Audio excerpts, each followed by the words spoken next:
Hi friends, welcome to Athamma's kitchen. This is Lakshmi.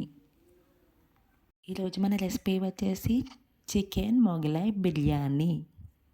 Restaurant స్టైల్లో చాలా టేస్టీగా ఉంటుంది. మీరు కూడా ట్రై చేయండి.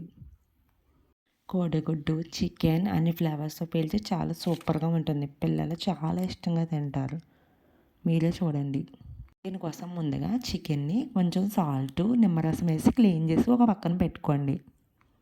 దానిలో అల్లం పేస్ట్, ఉప్పు, కారం, ధనియాల పొడి, జీలకర్ర పొడి, కొద్ది బిర్యానీ పౌడర్, చికెన్ పౌడర్ వేసి నానబెట్టుకోండి.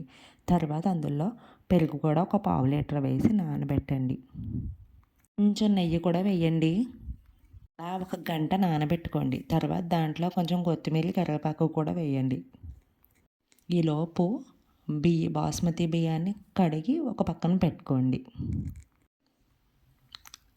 ఈలోపు పొయ్యి మీద ఎసరు పెట్టి గ్లాస్కి ఒక 8 గ్లాసుల వరకు వాటర్ పెట్టుకొని దానిలో బిర్యానీ సరుకులు, కొద్దిగా అల్లం పేస్ట్, సాల్ట్, దాని కలర్ వైట్గా రావడం కోసం కొద్దిగా నిమ్మరసం పిండి బాగా సలసలా మరగనివ్వండి. సలసలా మరిగేటప్పుడు ఆ నానబెట్టిన బియ్యాన్ని దాంట్లో వేయండి.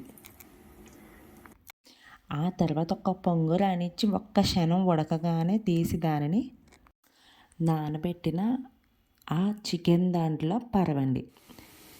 తర్వాత కొన్ని ఫ్రైడ్ ఆనియన్స్ చేసి ఆ ఫ్రైడ్ ఆనియన్స్ని కూడా వేయండి. కొంచెం కొత్తిమీర, కొంచెం పుదీనా కూడా వేయండి. తర్వాత కొంచెం నెయ్యి వేసి మిగతా అన్నాన్ని కూడా వేయండి. ఉల్లిగడ్డతో నేను చూపించిన విధంగా వేయండి. ఇంకా 10% ఉడుకుతుందనగా ఈ పనులన్నీ చేసేయాలి టకటక. ఆ తర్వాత పొయ్యి మీద ఒక ఖాళీ అట్ల పేనం పెట్టి మీడియం ఫ్లేమ్లో పెట్టి దాని మీద